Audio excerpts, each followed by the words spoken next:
'Yan uwana da Allah ku shurara ku ji waɗanda suka mulke mu a shekarun baya. Nan shugaban majalisa ne yake ba Alhaji Sani Atiya amsa da ya tambaye shi akan me yasa mai ake saida ma Mali shi da Nigeria akan dala 30. Ku ji amsar da ya bashi da Minista na ruwan man fetur na ƙasa, ina maka sannu da zuwa. Mun gayyato ka dalili matsaloli da ke akwai daban-daban bisa ga harka na man fetur na ƙasa. 'Yan ƙasa suna cikin matsala ta tsadan mai da matsaloli iri-iri. To dangance da haka za mu karanta maka 'yan matsalolin da ke akwai. Muna fatan kuma ka yi aiki da shawarwarin da za mu badawa bisa ga kare wannan matsala insha Allah. Lalle sanin kowa ne nan ne ya cikin ƙasar Nijar an tono mai shekara 10, amma har yanzu gazal yana $100, man fetur yana $108. To akwai matsala. 'Yan ƙasa suna ta wahala, 'yan ƙasa na cikin matsala, kuma talakawa suna cikin wahala, ba su iya shan wannan mai. Duk yawanci na hannu suke sha, wanda ke da haɗari ga rayuwarmu kuma ga rayuwar ƙasarmu. To dalili da wannan shi yasa muke son mu gayi matsalolin da mutane suke ciki. Wannan mai da Allah ya arzuta mu da shi gulbi ne na ƙasa, ba ya ƙarewa. Duk yawancin maƙautanmu da ke nan ne inda ke da mai bai kai tsada kamar na Nijar ba. Wannan mai, minista, kuna saida ma Mali shi da Nigeria kan dala 34 zuwa da 5 har 40. To me yasa mu cikin ƙasar Nijar muke shan shi haɗari da wani abu? Duka wannan matsaloli ne. Sai a saida ma Nigeria wannan mai dala 40 zuwa 40 da wani abu ko 30, kuma 'yan ƙasanmu na Nijar su je su sau duk inda ke da iyaka su kawo su sai da mu kan dala 50, 55, dala 60, kuma man namu ne, daga nan ake kai shi Najeriya.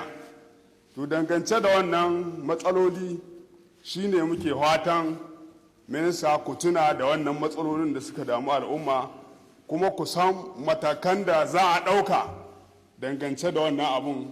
Ina so a ba mu hujja, minista, wai me yasa wannan abu ya zama haka? Mali ku saida mata kamar daga 35 zuwa 40 da wani abu, Nigeria haka.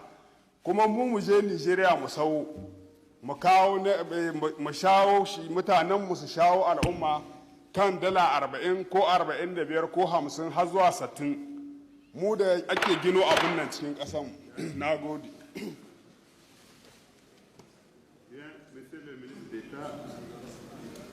Monsieur le ministre d'État, vous avez la parole pour répondre à cette question.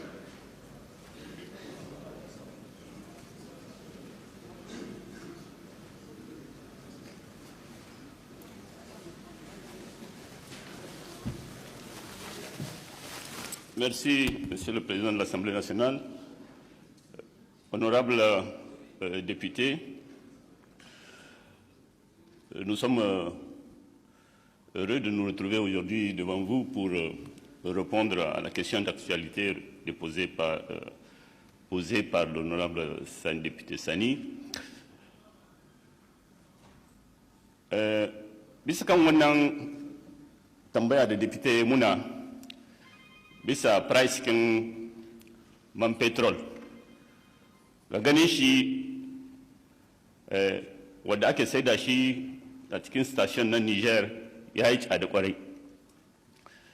Na farko dai ya fara cewa da man petrol kamar gulbi ne da ba ya ƙariya, yana ƙarƙashin ƙasa.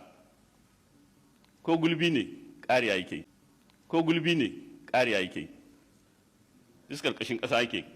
In ka yi rijiya, in ka yi ta shijanta, akwai wani lokaci ruwa ba su zuwa, laka ce ke zuwa. Haka ne man petrol, shi ma ƙariya yake. Ko mun sha gayi, lalle Nijar mun fara samun man petrol. Allah ya ba mu sa'a mu ci gaba da tono wannan man fetur kin domin ya ƙaru, amma bai kai inda ake kwatanta shi ba da wasu manya-manyan ƙasashe da ke tono man fetur kamar Nigeria.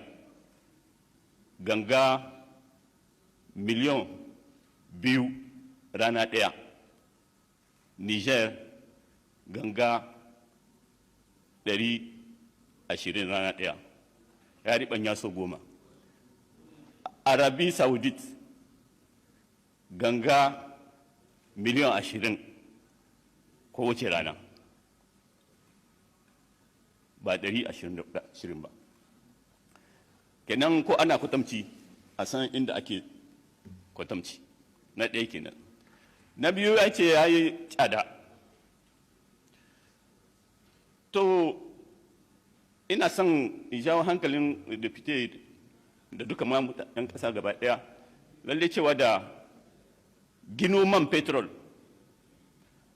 haraka ce mai hasara da yawa. Kana iya ka sa miliyarori kuma ka kasa samun ko litir guda, yana miliyar kinka sun shiga iska. Kana iya sa miliyan guda 6 na dolar kai rijiyar man petrol, ka fada bisa ruwa ko ka fada bisa iska ko ka fada bisa hako, sun ta yi iska kenan su ma.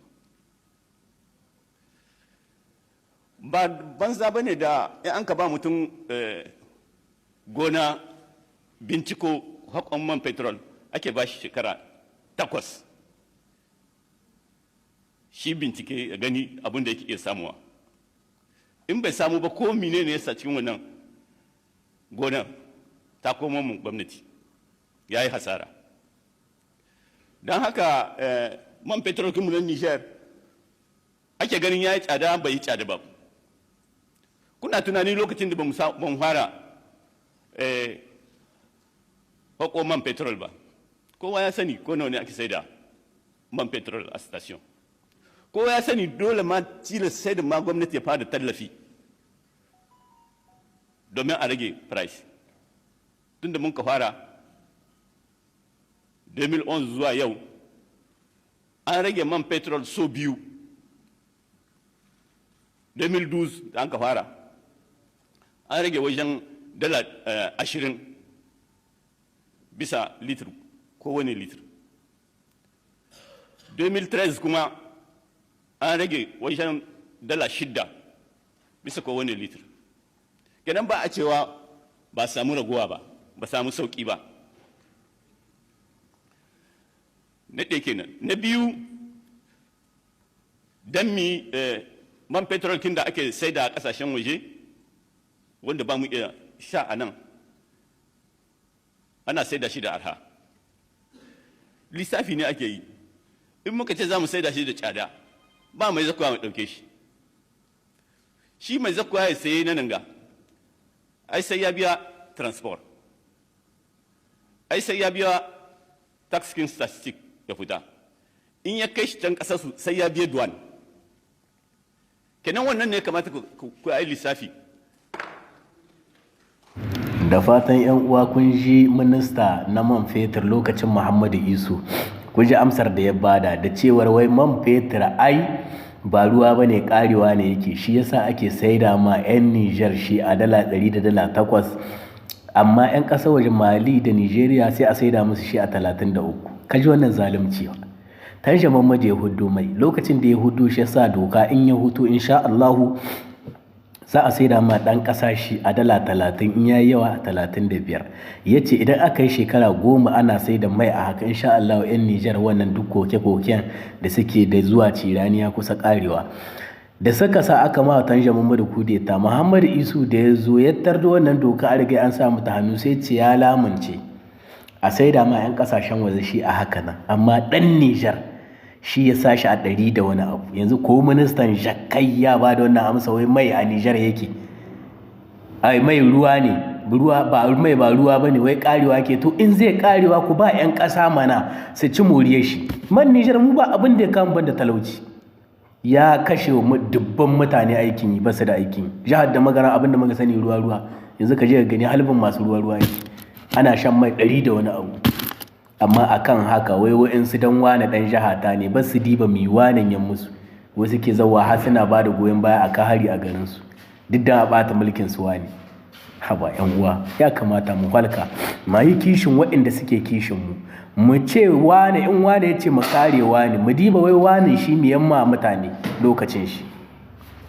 Allah Ubangiji dai ya sa mu dace. Iya abin da muke fata ga matasan mu ku halka, kuma dokar tana nan ko yanzu su cani ganin ta suka yi a rubuce a haka ake ba Nigeria shi, wallahi sun matalla haka ake ba Mali shi, kuma a ɗan Nijar ƙarya ce kai ka shashi a hakan.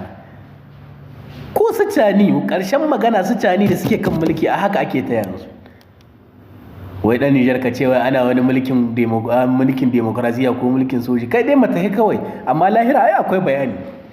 Wallahi akwai bayani. Allah baya barin wannan zaluncin yayi wa, saboda man fetur ɗin shi ya kama ta'addanci Nijar, shi ya kama kin zaman lahiya, shi ya kama kaza da kaza, amma me an wani da 'yan Nijar? Tiriliyan nawa take shigowa Nijar a koda yaushe, wai kuɗin ina ma suke tayya? Su cani da suka zo ganga 20,000 da na wani abu ne ake hudda, yanzu ta lullumka har ta kai 130 da wani abu. Ina canji da aka samu? To dan Allah dan Annabi yan uwa ku tare mutuncin garinku, ku tare mutuncin kanku, billahi lazi waɗannan mutanen da kuke gani